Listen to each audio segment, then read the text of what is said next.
Muy buenas noches y bienvenidos a Depredadores. En la sesión de hoy vamos a tratar un caso muy interesante.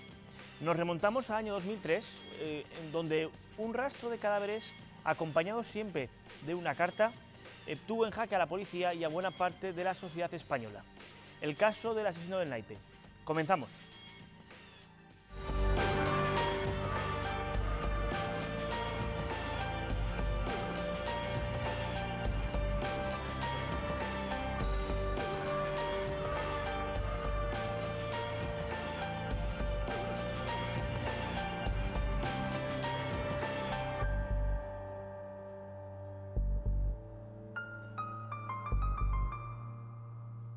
Hoy nos acompaña el doctor Paumar. Buenas noches, César. Hola, buenas noches, David. Cuya presencia aquí nos ayudará a entender el comportamiento de un asesino muy extraño, porque no fue solo extraña su aparición, el comienzo de sus crímenes, sino incluso el final, porque se llegó a entregar, ¿verdad? Sí. Diciendo a la policía algo así como que estaba harto de su incompetencia. Sí, que ya que ellos no sabían encontrarle, pues que tenía que ser él el que les dijera dónde estaba. Un comportamiento increíble que iremos analizando posteriormente. Lo primero de todo, como siempre, es recordar los hechos que hoy nos hacen estudiar el caso de Galán, Alfredo Galán, el nombre del asesino que estudiamos, el asesino del naipe. Cuéntanos, César, ¿qué ocurrió aquellos meses de 2003? Resulta difícil hacer un acercamiento al comportamiento de esta persona desde un punto de vista científico, cuando los hechos han sido tan próximos en el tiempo y en la geografía. Recordemos que este chico, esto fue hace 3 años y fue en Madrid. Yo aún recuerdo la tensión con la que me transmitían los telediarios, los noticiarios, que como un misterioso pistolero arrebataba la vida una noche tras otra, un día tras otro, porque de diversas muchísima personas. alarma social. Es el hecho de que cualquier persona podía ser víctima, porque desde un principio se barajó la posibilidad de que ni siquiera hubiera un móvil concreto, como luego hablaremos. Por tanto, cualquier persona que caminaba por las calles de Madrid o de Alcalá de Henares se sentía como una víctima potencial del asesino, creó una gran alarma social. Es que es triste, pero si te dicen esto es un asesinato pues por motivos de racismo, pues tú ya de alguna forma te tranquilizas, porque se ponen nerviosos pues los extranjeros, los inmigrantes. Si te dicen pues por un motivo político, se ponen. Pero en este caso había la policía estaba desconcertada, no había un patrón, solo se sabía pues que había un individuo que con una pistola en riste aparecía en algunos escenarios. En un momento, pues en un allanamiento de morada, su primera víctima entró en su casa delante de su hijo, lo asesinó con un tiro en la nuca. Entró en un bar y se llevó por delante la vida de un camarero, de una clienta. Posteriormente, pues acabó con... Además, si no me equivoco, el plazo de tiempo entre un crimen y otro era muy breve, ¿no? Cosa de días, incluso sí, alguna semana. Breve, pero tampoco tan breve. Quiero decir, por eso era la confusión, porque también era un patrón un poco distinto de los prototípicos patrones asesinos, que luego hablaremos, porque creo que fue desde finales de enero hasta principios de marzo, y luego paró y estuvo unos meses sin que se sepa, ¿no? sin cometer ningún nuevo asesinato, y fue él el que tuvo que ir se presentó en la comisaría de Puerto Llano declarándose el autor de los hechos a principios de julio. Sí, pero fíjate que aun con todo estamos hablando de 2 meses de plazo desde que empieza a matar, y en esos 2 meses contabilizamos 6 víctimas mortales y 3 tentativas. Fíjate que la media de ataques sale pues prácticamente una por semana, lo cual digamos que sí que es cierto que es un ritmo un tanto intenso o acelerado a la hora de llevar a cabo sus crímenes. Supongo que la metodología, me refiero ahora en cuanto a la forma de matar el arma, era siempre con arma de fuego, ¿no? Sí, además es un arma de fuego que luego el propio asesino, el asesino confeso, que luego dijo que no era el asesino, pero en un principio pues sí que dio suficientes datos como para identificar el arma, dónde había conseguido el arma. Pues es una persona pues que fue soldado, estuvo en un cuerpo de acción rápida, en un cuerpo con los paracaidistas, estuvo en un conflicto bélico de Bosnia. Llegó a ser cabo, si no me equivoco. Lógicamente cabo primero. Entonces es una persona que tenía acceso y conocimiento de las armas de fuego y que ilegalmente introdujo en el país pues un arma, una pistola que adquirió en el conflicto yugoslavo. Hay que decir al respecto que cuando comete los crímenes, Alfredo Galán ya no es militar de carrera, se había dado de baja porque además pues, previendo que si no lo hacía él, lo iba a hacer el propio ejército, ya que había tenido problemas dentro del ejército, y entonces él veía claramente que iba a ser expulsado, y antes él cogió la baja y fue a trabajar pues, al aeropuerto y demás de Barajas, ¿no? Bien, antes de continuar tanto con los hechos como con la personalidad de Alfredo Galán, vamos a ver la ficha donde aparecen sus datos personales. Conozcamos un poquito mejor, por tanto, al protagonista de la historia de esta noche. Nombre: Alfredo Galán. Apodo: el asesino de la Baraja. Fecha de nacimiento: 1976, Puerto Llano, Ciudad Real. Número de asesinatos: 6, en 2003 y 3 tentativas. Lugar de los crímenes: Madrid y poblaciones limítrofes. Perfil criminal: asesino en serie. Alfredo Galán, joven, cuando llevó a cabo los crímenes contaba con 27 años, acaba de dejar la carrera militar, como hemos dicho, y tenía un trabajo pues en el aeropuerto de Barajas. Precisamente allí es donde se produce, o muy cerquita, el primero de los crímenes, si no me equivoco, ¿verdad? Porque uno de las víctimas trabajaba de limpiador allí en el aeropuerto. Sí, en concreto, sí, bueno, en concreto fue el segundo, lo que pasa es que ¿El ahí... segundo? Sí. Yo, eso, es que tengo entendido que fue el segundo en el que apareció, fue un asesinato de madrugada, y apareció en la parada, lo encontró un basurero en una parada de autobús, y ese mismo día mató a 2 personas, creo que fue el 5 de marzo. Estamos viendo la reconstrucción ahora mismo, y efectivamente siempre pues acercándose, casi disparando a bocajarro, con arma de fuego, la pistola que, como bien has adelantado, consiguió de manera ilegal, fruto de su experiencia en misiones militares. Sí, y mató a y ahí ya este deja en concreto las de copas, como estamos viendo en la imagen, que fue su primera firma como naipe, ¿no? Luego sí que te preguntaré, esa decisión, si fue algo realmente espontáneo, lo de empezar a dejar el naipe como firma en sus crímenes, o algo quizás sobrevenido por alguna circunstancia, porque la pregunta sería, ¿por qué en el primero de los crímenes no hay esa firma de la carta, ¿no?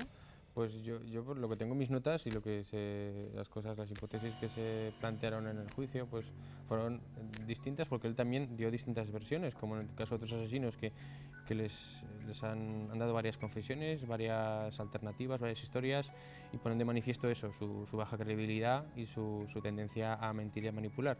En este caso, pues una de las cosas que dijo, que fue la que más en cuenta se tomó, es que fue un hecho fortuito en un principio, que apareciera un naipe cerca del creo que fue el segundo asesino, ¿no? En las de espadas, la segunda víctima apareció muy cerca, pero en función de la importancia que dio la prensa a ese dato, fue lo que le hizo replantearse al propio Alfredo, al asesino, al presunto asesino, le hizo seguir con esa misma dinámica, más que nada por ese refuerzo de los medios de comunicación. Ese sensacionalismo. Curioso que el doctor Paumar nos hable precisamente de una cierta relación, de un cierto juego con los medios de comunicación. Esto nos recuerda incluso en ese legendario asesino, que es Jack el Destripador, que también se permitió el lujo de mandar cartas a la policía y a los medios. Luego entraremos en el verdadero móvil de los crímenes, y entonces analizaremos hasta qué punto juega un papel importante pues, el protagonismo, la fama. La misma firma, pues esas cosas que se dejan dentro de la metodología del criminal, hay una serie de elementos. Bueno, yo no soy criminalista, pero a fuerza de hacer programas me voy enterando de estas cosas. Y sí que es verdad que hay un dato que se tiene en cuenta, que es el de la firma, que es un poco el sello personal, que visto desde el punto de vista de un crimen perfecto, eso es un error, porque claro, estás identificándote, o sea, es un contrasentido, porque claro, tú lo que pretendes es que no te cojan, con lo cual quieres hacer tu barbaridad y se supone pues que no quieres que te cojan, o sea, que para que el crimen fuera, entre comillas, perfecto, se supone que para que el crimen fuera perfecto no deberías dejar más que lo imprescindible lógicamente es el cadáver. Sin embargo, hay una serie de... Bueno, incluso eso sería discutible, lo ideal es un crimen donde ni siquiera se encuentra el cadáver. Exacto, pero en este caso de este chico y de otros que hemos visto anteriormente, parece que había una especie de juego, de flirteo del asesino, dejando una serie de señas de identidad, en el cual pues, es esa firma de su obra que puede responder a una serie de componentes psicológicos, pero que no deja de ser, en definitiva, un rastro que permite luego pues, distinguir el perfil de ese asesino y poder encontrarlo y poder ajusticiarlo como se merece. Claro, es cierto que en ocasiones en los crímenes que hemos estudiado no siempre ha estado claro que el autor fuera el mismo de diferentes cadáveres. Es cierto que a veces se buscan pautas, porque al final va a resultar que el ser humano es rutinario incluso para matar y acaba utilizando una misma metodología, algún tipo de procedimiento que es su firma. Y gracias a eso muchas veces se ha conseguido atrapar a asesinos en serie que habían incluso cometido crímenes en países distintos o, por ejemplo, en Estados Unidos, en estados distintos. A continuar con diferentes crímenes dentro de Alfredo Galán. Vamos a ver un poquito ahora, César, ¿de dónde sale Alfredo Galán? ¿Quién es? ¿Cómo era su vida? Una persona que luego acaba cometiendo estos crímenes, ¿qué vida llevaba hasta entonces? ¿Su anonimato? Pues por lo que he visto, sus antecedentes tampoco eran ninguna cosa del otro mundo. O sea, era un chico, pues eso, natural de Puerto Llano, que con una familia pues que tenía 4 hermanos. Su madre falleció, no sé cuándo, pero sí que sé que era huérfano de madre. Es un chico que era mal estudiante, que consumía alcohol, no tengo antecedentes sobre drogas, pero que sí que era consumidor de alcohol, y eso tempranamente, y luego acabó siendo un factor determinante en su problema psicológico y en sus actos. Y que yo sepa de la infancia, no hubo ningún otro dato relevante que podamos asociar a, bueno, o los que hemos visto en 2 ocasiones claramente con inductor de psicopatología. De hecho, fue un chaval suficientemente normalizado como para acceder a la carrera militar, pues con cierto éxito, porque en el 98 ingresó en la brigada paracaidista y estuvo participando en diversos conflictos y labores humanitarias. Y bueno, no debió tener demasiado problema. Sí que tiene, sí que hay un dato y tiene una infracción, que no es una infracción penal, pero sí que tiene una falta por conducción en estado de embriaguez. Entonces sí que habla, pues hay de un problema con el alcohol. Sí. Conducción temeraria, que en definitiva pues sí que es un dato significativo, pero bueno, si a todos los que les cogen conducción de borrachos pues fueran asesinos. Sí, los problemas que tenía Alfredo Galán eran pues bastante pues usuales, es decir, sí que es cierto que en algunos casos se había comportado como una persona algo problemática, pero nada que se aparte de comportamientos más o menos dentro de la normalidad, ¿no? Sí que es cierto que con problemas con el alcohol, pero efectivamente no es un perfil con una infancia de esas dramáticas que hemos estudiado para justificar otros casos. El modo en el que acabó su carrera militar sí que es importante tenerlo en cuenta. Sí que es importante conocer pues, lo que pasó en sus últimos días y los hechos que le hicieron abandonar el ejército de una forma bastante forzosa, involuntaria. Una pregunta, César, tú como profesional de los trastornos de la personalidad, el hecho de que Alfredo Galán saliera del ejército como por la puerta de atrás, ¿eso puede suponer en él una sensación de fracaso, que a lo mejor luego quiere recuperar pues, con algo que llame la atención? ¿Podría ser por ahí? A ver, yo estoy convencido. Y de hecho, parte de los argumentos, parte del dictamen psiquiátrico habla de un trastorno adaptativo. Quiere decir, había una reacción en ese momento a un estrés situacional, precisamente por haber dejado el ejército, por haber fracasado. Había un fracaso, una frustración, había un duelo en esa persona, pero un duelo mal llevado, ¿no? Entonces yo intento comprender, ¿no? Cómo se sentía este chico. Y cuando digo que intento comprenderle, no quiere decir que se le pueda justificar.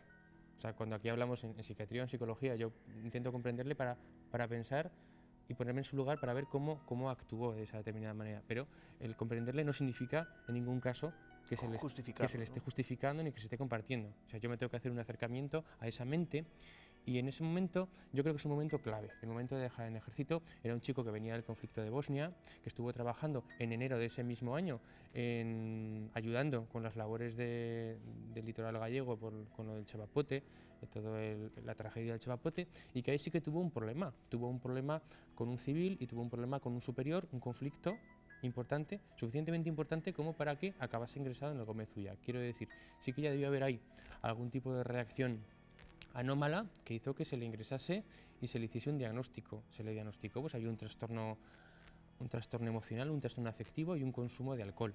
Además, si él decidió ya salir del ejército, está claro que era un problema que no se iba a solucionar en el corto plazo, sino que amenazaba con hacerse incluso más grave.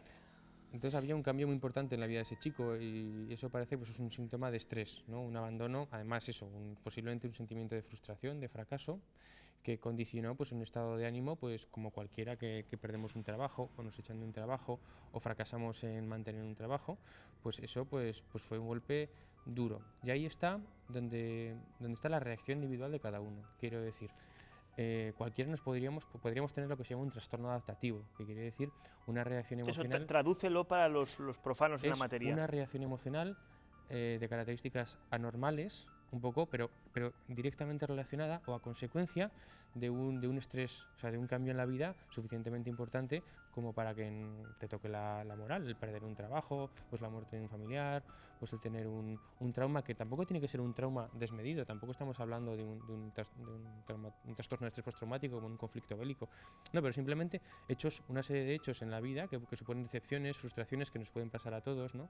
Y que hay determinadas personas que les pueden generar un mayor grado de inestabilidad emocional. Y luego entonces sí que este chico se le diagnosticó de trastorno adaptativo, quiere decir que sí que había un factor ansioso, depresivo, pero luego una persona se deprime como es.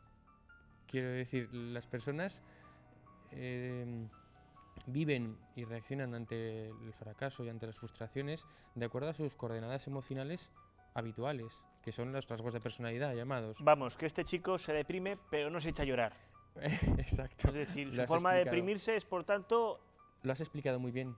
Quiero decir, este hombre tenía un odio, posiblemente, había una rabia contenida, y esa rabia, pues la atribución de esa rabia y la dirección de esa rabia, como en otros casos que hemos visto, porque esto me ha recordado mucho este caso en otros asesinos en masa y sobre todo el último que estudiamos, que fue el de la masacre Amis en el colegio de los niños, ¿no? Sí, en Estados Unidos. Es en Estados Unidos, que fue un hombre que estaba deprimido y en ese momento de malestar, o sea, ese malestar que tenía esta persona, el proceso de atribución, que quiere decir dónde pones la causa de tu malestar, a quién haces responsable o culpable, pues de alguna forma puso ese odio fuera y proyectó ese odio fuera. Y lo empezó a pagar con la gente incluso que se encontraba con él accidentalmente. Eso, entonces se desahogó hacia el exterior.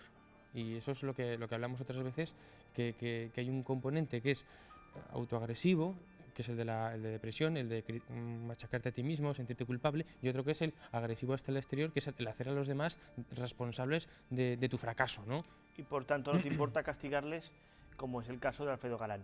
Vamos a ver a continuación el vídeo que traza un recorrido por los hechos que le hicieron tristemente famoso. Viernes 24 de enero de 2003, 11:30 de la mañana. Un individuo accede a la vivienda del portero del número 89 de la calle Alonso Cano de Madrid y dispara a la cabeza del conserje Juan Francisco Ledesma, de 50 años. Se trata de la primera víctima de Alfredo Galán, conocido como el asesino de la Baraja. Tras él, y en el transcurso de 2 meses, 5 personas más morirían bajo los disparos del criminal y 3 sobrevivirían a su ataque asesino. Galán, residente en Alcalá de Henares, sembró el terror en las calles de Madrid y poblaciones limítrofes entre finales de enero y marzo de 2003. Escogía a sus víctimas aparentemente al azar, las liquidaba con una pistola de fabricación soviética y firmaba algunos de sus crímenes con una carta de la Baraja que dejaba junto al cadáver. Todo terminó el 3 de julio de 2003 cuando Alfredo Galán Sotillos se entregó en la comisaría de Puertollano.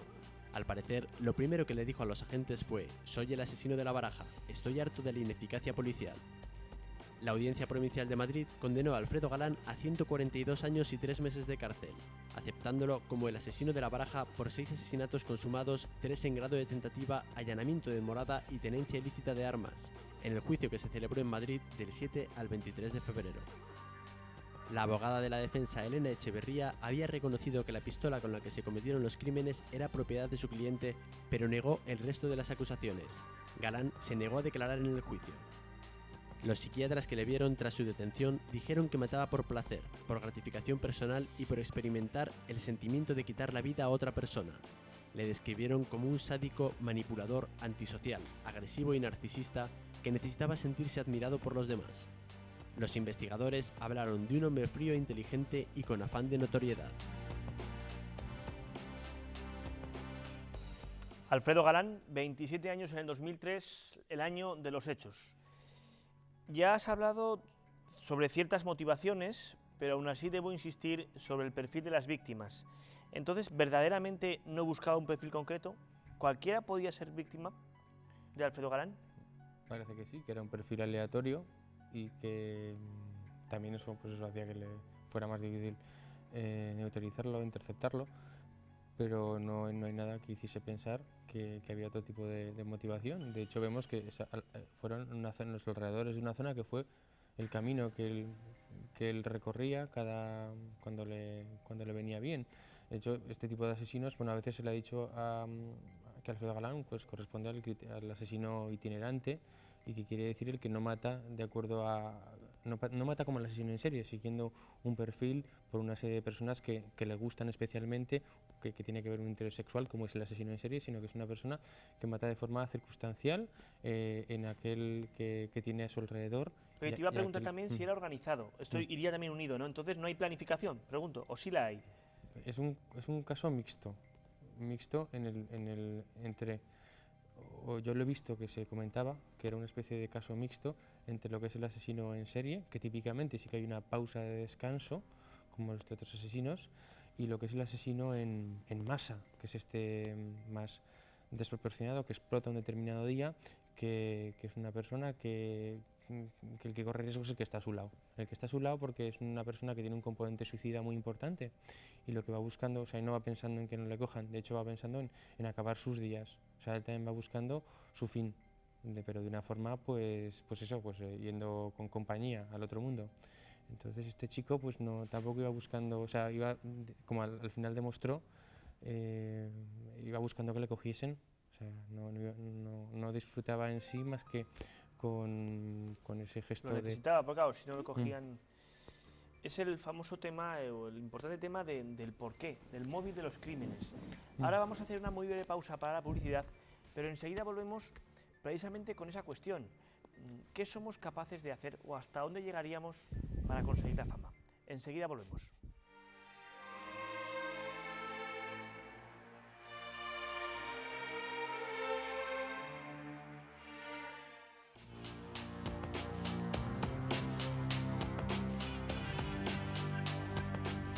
Seis víctimas mortales que podrían haber sido 9. ¿Por qué? César, ¿por qué una persona con una vida aparentemente normal, quizá es cierto que con problemas de alcoholismo, con problemas de cierto fracaso, por qué entonces se dedica a matar a personas que no han hecho absolutamente nada? Siempre digo, y de nuevo lo vuelvo a decir, que la toma de decisiones en el ser humano es un proceso muy complejo, en el que es el sumatorio de un montón de circunstancias externas e internas. Quiere decir que se acumulan una serie de cosas. O sea que lo que dispara esa pistola, lo que mueve ese gatillo en ese determinado momento, son un montón de cosas las que pasan las que se van sumando en la cabeza de esa persona. Entonces no tenemos que ser simplistas. Estaba ese chico en un momento de crisis vital, eso yo creo que en el juicio quedó claro, lo cual no quiere decir que eso justificase que todas las personas que están en crisis vital lo que hacemos, pues nos deprimimos, o incluso el que lo lleva peor, pues se intenta hacer daño, incluso se suicida. Pero este chico pues optó por una reacción mucho más anómala y en la que reflejaba unos rasgos anómalos de personalidad. O sea, le dio eso por dirigir la agresividad de esta manera. O sea, esa agresividad que le engendraba la frustración de lo mal que le iba la vida, pues la canalizó mal. Posiblemente este chico ya era un chico agresivo, pero esa agresividad la canalizó bien, la canalizó apuntándose al ejército. Entonces en el ejército pues el hombre encontró una persona pues eso, luchadora, muy echada para adelante, pues a lo mejor impulsivo, pues a lo mejor que necesitaba sensaciones fuertes, pues a lo mejor que no se asustaba tanto al ver a los demás sufrir. En ese momento pues puede ser incluso una cosa buena. Esos rasgos de personalidad pues en determinado tipo de puestos y en determinado tipo de trabajos pues pueden ser lo más adecuado, incluso pueden ser favorecedores del desempeño de una labor o de una tarea. Pero puestos a hacer barbaridades, parece que queda más lógico hacerlas aprovechando una misión militar fuera de tu país.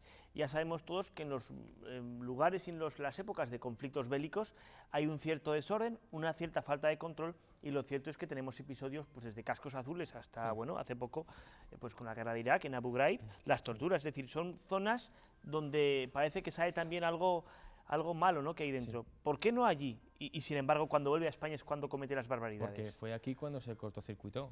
Y se cortocircuitó, no olvidemos que el día más sangriento de este chico, que creo que fue el 5 de marzo, era el día que le hicieron efectiva la baja del ejército. Quiero decir, sí que había un estímulo claro, un detonante claro, ¿no? de descompensación, de crisis vital de este chico. Ya te digo que eso no justifica, pero sí que nos hace entender que este chico estaba en un momento malo de su vida y estaba mal, había perdido el control y su vida pues se venía abajo, se desmoronaba. Entiendo. Entonces, fruto de esa sensación es cuando pues, el estallido se produce no contra él, sino contra los demás. Sí. Eso ha quedado bastante claro. La pregunta es, una vez que esa depresión, que canalizas esa mala sensación haciendo daño a los demás, ¿por qué entregarse? Es decir, aquí entramos otra vez en otra motivación más, ¿no? Si verdaderamente su motivación era el canalizar su mal sentimiento, su sentimiento de fracaso, pues él hubiera debido luchar por una impunidad, por pasar desapercibido. Sin embargo, se acaba entregando. ¿Qué es lo que necesitaba? ¿Por qué se entrega a la policía? Hay dos hipótesis que posiblemente sean las dos. Quiero decir, hay dos hipótesis fundamentalmente, igual que empezó a matar de acuerdo a unos imperativos psicopatológicos, también dejó de matar precisamente por eso. Dejó de matar, pues primero porque este chico parece que es que no era un asesino en serie. O sea, a lo mejor, o sea, eso es una hipótesis, ¿no? Quiero decir que hemos dicho que los asesinos en masa luego van buscando también su culpa, o sea, van buscando el pagar sus culpas. O sea, y este chico, pues también, aunque a veces ponía que sí que era una persona fría de ánimo, que tenía rasgos antisociales de personalidad, pues lo que hablamos de poco remordimiento o poca empatía, pues no debía tener tan poca cuando realmente pues luego pues sí que es verdad que lo que le dijo a la policía es que eso, que quería que le controlasen porque él no se podía controlar, que de alguna forma se sentía mal por lo que había hecho. Quiero decir, esa es la parte pues más depresiva y la parte pues que tiene que ver con el asesino en masa, que primero mata pero luego se suicida. Quiero decir que hay una rabia contra los demás, pero también uno quiere sufrir el castigo, ¿no? Eso es una parte, pero... Por cierto, que como hemos hablado ya de la entrega, vemos ahí el momento en el que es arrestado y lo llevan ya a la comisaría. Sí, dime. Pero luego está la otra parte que creo que en este caso es por lo menos igual de importante, ¿no? Y que sí que esa es la más psicopática, esa es la más de trastorno de personalidad, ¿no? Y esa es la parte de la notoriedad, o sea, la fama, esa búsqueda de atención, porque claro, si lo estoy haciendo tan bien, que nadie se entera quién soy, y que encima aparezco en todos los periódicos, en las televisiones, el asesino del naipe, ya casi como leyenda. Y encima pues no estoy aprovechando toda esa fama que tengo, ¿no? O sea, quiero decir que hay unas necesidades absolutamente perversas. O sea, eso pudo estimular a que a lo mejor llevas a cabo más actividades de las que... Eso concuerda con lo del naipe. O sea, concuerda con que este chico en un momento determinado, cuando se dio cuenta de la expectación que daba, del juego que daba y de lo importante que era que hubiera una carta cerca del cadáver, pues empezó a hacerlo. ¿Por qué? Pues porque estaba jugando con el ojo del que observa. Quiero decir, estaba haciendo de cara al observador. O sea, sí que había ahí un refuerzo social de todo su comportamiento. O sea, sí que iba buscando un efecto en la persona que tenía, bueno, en la sociedad y en la persona que tenía alrededor. O sea, fijaos que es justamente un poco, parece que es contrario a lo que pretendería, lo que hablamos, un criminal que quisiera pues que no le cogiesen, ¿no? Pues este sí que necesitaba ese afán de protagonismo, de notoriedad, que fue clave para entender, creo que es clave para entender la psicología de este chico, de Alfredo Galán. Y clave para también conseguir detenerle. No es el primer criminal ni será el último que es atrapado gracias a ese afán de notoriedad que al final les obliga a delatarse. Lo de la primera vez es algo que a lo que siempre hemos dado mucha importancia a las personas. La primera vez en el amor, la primera vez en el trabajo. La primera vez de este asesino, su primera muerte, su primer crimen. Estamos hablando de Madrid, calle Alonso Cano. Vamos a ver unas imágenes, una recreación sobre ese primer crimen, que fue un poco el que marcó, como muy bien ha dicho César, esa decisión de canalizar sus sentimientos, su fracaso hacia los demás. ¿Cómo fue exactamente ese crimen? Que fue el del portero, ¿no? Sí, por los datos que tengo, aquí hubo un allanamiento de morada. Se metió en la casa de un pobre hombre de 50 años que estaba con su hijo y lo mató. Lo mató delante de, como digo, de su hijo de 2 años creo que tenía, y salió, y luego su mujer al volver a casa, más creo que fue por la mañana, a las 11:30 de la mañana. Luego cuando su mujer lo vio, pues se encontró con la masacre y se encontró con el cuadro, ¿no? ¿Y cómo volvería él?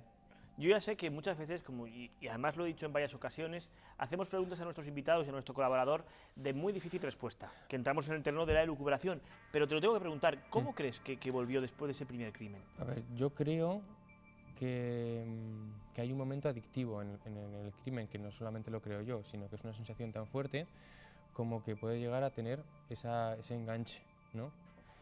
Así como este chico era paracaidista, y sí que se ha hecho estudios en los paracaidistas, como que son personas que les gustan las emociones fuertes.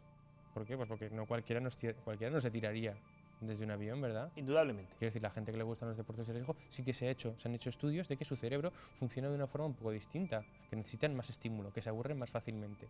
Entonces, esa es una hipótesis que se maneja también dentro de los trastornos de personalidad, los trastornos antisociales de la personalidad, que necesitan gran estimulación y que se enganchan, por eso, muchas veces a drogas, a alcohol, como es este caso, y posiblemente a emociones fuertes. Y la emoción de matar a una persona debe ser muy fuerte.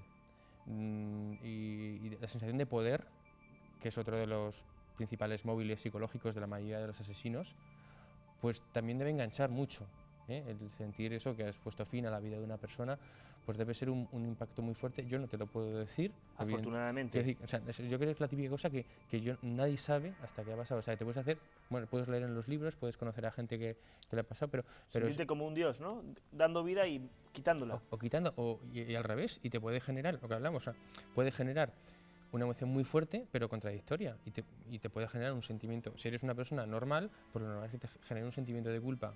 ¿Hasta qué punto? Pues hasta el punto eso de deprimirte y de quererte matar tú. Por eso hablábamos de que en los conflictos bélicos, pues la gente que a lo mejor tenía más escrúpulos sería la gente pues que no podría participar en una guerra, porque se deprimiría y porque darían baja psicológica, se bloquearían. Sin embargo, la gente que tiene menos escrúpulos, pues sería la que funcionaría mejor, que podría cumplir con su deber y que podría volver a casa sin volverse medio loco. O sea, que vemos que todo depende un poquito del contexto. Y en el caso de este chico, pues ese factor que no solamente en él, sino en otros, de sed de sangre, de emoción fuerte y de búsqueda de la emoción de matar y de hacerlo y de volver a hacerlo, pues yo creo que también era importante. Pero es un planteamiento muy rotundo. Como no profesional del estudio psiquiátrico, llama mucho la atención cómo es posible que esa adicción a la adrenalina, a ese impacto, pueda superar en fuerza a los remordimientos. Porque estamos hablando de que Alfredo Galán mata una vez, pero va a continuar haciéndolo. ¿Dormía bien Alfredo Galán? Sí, es que nos ayuda mucho. Ahí nos encontramos con el mayor asesino en serie que ha salido en todos los capítulos de Depredadores, que es el etanol, que es el alcohol.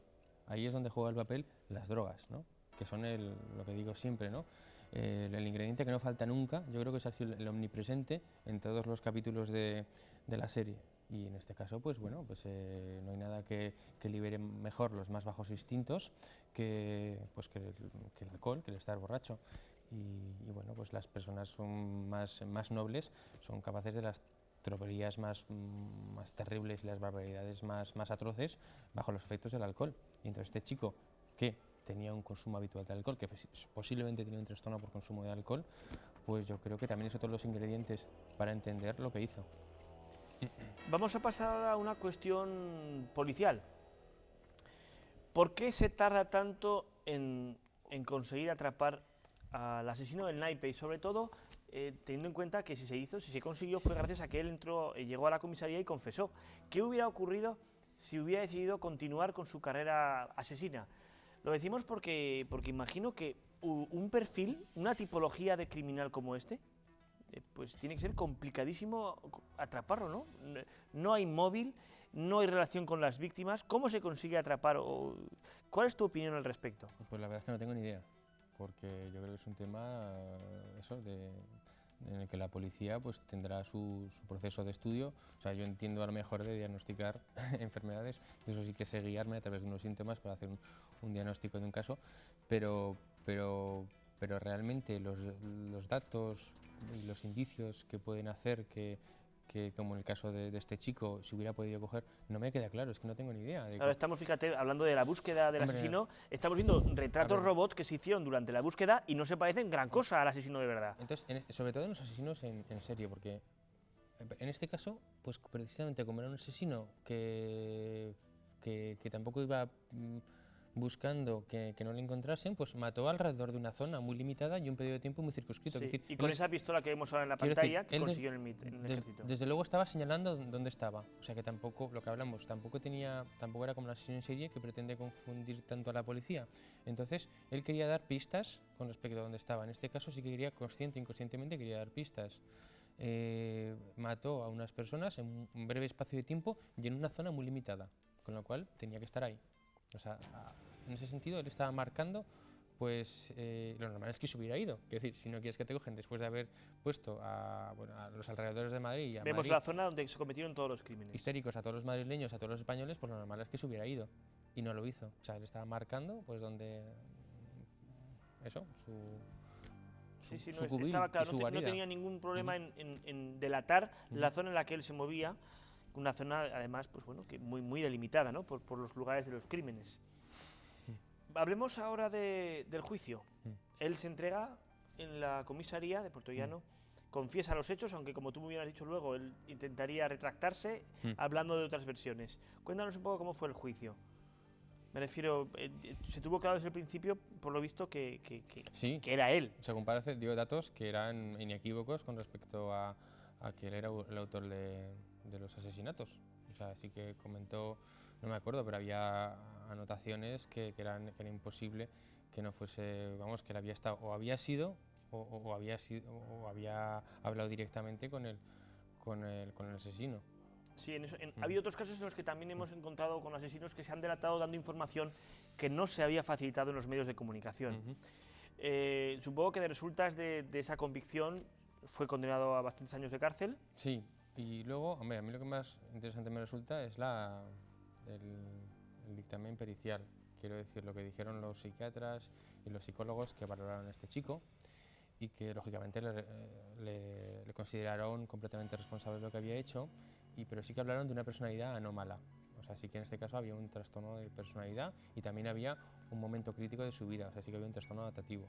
Entonces, en esa personalidad sí que destacaron, y sobre todo lo destacó el doctor García Andrada, que es uno de los psiquiatras legales peritos más prestigiosos de nuestro país, y habló de eso, de unos rasgos histéricos, que quiere decir que en este chico tenía mucho peso la búsqueda de atención, una búsqueda inapropiada, imperiosa e inapropiada de atención, ¿no? Y que es lo que nos haría... Pues eso encaja bien con lo de la fama, claro. Sí, y también los rasgos narcisistas, que también hay una necesidad de admiración extremada, un egocentrismo extremado y una búsqueda de eso, de cautivar la atención del otro, aunque sea a expensas de usar este juego sucio, ¿no? O sea, de una forma cruel y despreocupada con los derechos de los demás. También se habló de que había componentes sádicos en esa personalidad, que disfrutaba de alguna forma con lo que hacía y que disfrutaba con la sensación de poder. También se comentó que tenía rasgos antisociales de personalidad, pues también esa frialdad, esa dificultad para ponerse en el lugar del otro y esa ausencia de empatía. Entonces sí que parece que había unos rasgos anormales de personalidad y luego un momento de su vida malo y luego un consumo de alcohol. Pero todos esos diagnósticos, que sí que son diagnósticos de mente que no funciona bien, desde luego no eximen de la responsabilidad penal. Como quedó demostrado en el juicio. Alfredo Galán se entregó a la policía, pero ya había comenzado la cuenta atrás para detenerle. Afortunadamente, en uno de sus crímenes no pudo terminar su maniobra. Estamos hablando del crimen que dejó firmado con la carta 3 de copas. Una pareja de, si no me equivoco, ecuatorianos. Sí que llegó a matar al hombre, pero a la mujer no, que fue la que luego empezó a dar pistas sobre cómo podía ser su fisonomía. Vamos a ver una recreación de, como digo, el primero de los fracasos de las tentativas de asesinato de Alfredo Galán. Se acerca a la pareja, consigue matar al hombre, al individuo, pero sin embargo se le encasquilla la pistola cuando intenta matar a la mujer, que aprovecha para huir. El testimonio de esta mujer serviría después para empezar a atar cabos sobre la persona que la policía estaba buscando. De todos modos, como digo, lo que realmente pues, aceleró el final de esta carrera de violencia y de sangre fue la entrega, ¿no?, del propio asesino. Es el crimen del 3 de copas, es uno de los últimos que cometieron. Viendo que finalmente Alfredo Galán fue condenado culpable y por tanto ingresó en la cárcel, ¿cuál es la perspectiva que puede tener un individuo así? Es decir, evidentemente ya hemos discutido alguna vez el dudoso papel de la cárcel como mecanismo de reinserción, pero bueno, ¿cuál puede ser la perspectiva de futuro de Alfredo Galán?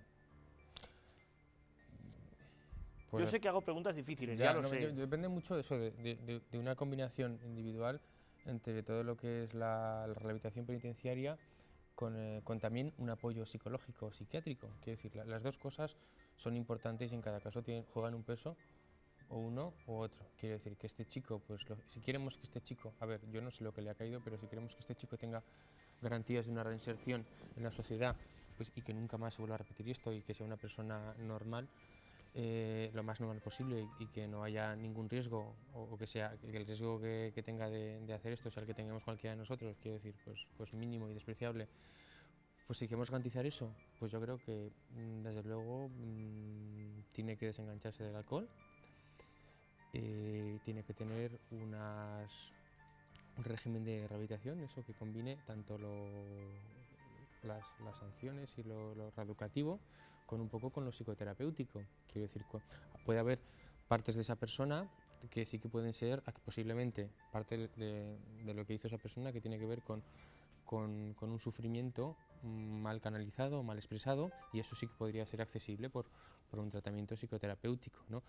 A ver, estoy hablando de una hipótesis, no sé, en este chico, pues porque sí que realmente cuanto más peso tenga el diagnóstico de trastorno antisocial y de trastorno narcisista de la personalidad, menos accesible es a la psicoterapia, porque son personas que no hacen autocrítica, ¿no? O sea, que por definición... Claro, eso es un inconveniente muy serio. Claro, no hacen autocrítica, pero además no como el esquizofrénico que decíamos la semana pasada, ¿no? O sea, estas personas siempre, ¿no? O sea, la ausencia de autocrítica es constante, no como el esquizofrénico en el momento de delirio, pues lógicamente no se da cuenta de las cosas, sino que estas personas pues tienen una dificultad para cuestionarse a sí mismos, que les hace que siempre sean los demás los que tengan que ponerse a sus necesidades, ¿no? Y que sean los demás que tengan que adaptarse a ellos. Como médicos debéis tener muchos problemas con algunos pacientes, porque si recordáis ya cuando hablábamos de paranoias, el doctor Paumar nos comentaba la dificultad que tienen los médicos para conseguir que estos enfermos tomen los medicamentos por esa desconfianza que sienten hacia los que les rodean. Y ahora nos encontramos con otro tipo de dificultad con los narcisistas, que no tienen autocrítica. Realmente el avance en la curación de estos... Es que los narcisistas ellos mismos no se consideran enfermos. No se consideran enfermos, entonces, y de hecho, nosotros son un tipo de trastornos de personalidad, de personalidades anormales que podemos diagnosticar pero no tratar, y que los consensos de psiquiatría y de psicología internacionales hablan de que actualmente pues, no hay tratamientos específicos más que en muy limitados casos y muy limitados momentos. A lo mejor los momentos en los que más accesibles son los momentos que les va mal la vida y se pueden llegar a deprimir un poco, ¿no? Entonces en ese momento pues sí que pueden a lo mejor... momento de punto de vista. Exacto, decir esto me está fallando y buscar un poquito de ayuda, pero también la forma en que buscan ayuda esas personas pues muchas veces es una forma perversa y manipuladora. Entonces, yo no sé el caso de Alfredo Galán, pero te estoy hablando de prototipos, ¿no? De hecho, no es casualidad que en la cárcel pues más de un 50% de las personas sí que tengan ese diagnóstico de trastorno de personalidad. Y en concreto eso, trastornos antisociales, narcisistas, histéricos, paranoides, que son los menos tratables desde el punto de vista clínico. Bueno, en cualquier caso, con esta constatación de la realidad por parte del doctor Paumar, debemos acabar nuestro programa de hoy. Dejamos así a Alfredo Galán, que permanece en prisión en la actualidad. Aún le queda bastante condena por delante, fruto de esos 6 asesinatos y 3 tentativas. En el juicio quedó claro que era culpable, que había sido responsable de sus actos, y como uno de los móviles planteables que ha dicho César, pues es efectivamente ese afán de protagonismo a partir de ese hallazgo del naipe. Con ello acabamos ya. Muchas gracias por continuar siguiéndonos una semana más. Agradecer, por supuesto, a César su colaboración inestimable para poder entender o al menos acercarnos estos casos. Os recordamos el correo electrónico de nuestro programa, depredadores@ztv.es, lo veis abajo en la pantalla, para recibir todos vuestros comentarios o propuestas que consideréis oportunos. Como digo, muy buenas noches y nos vemos en nuestra próxima cita.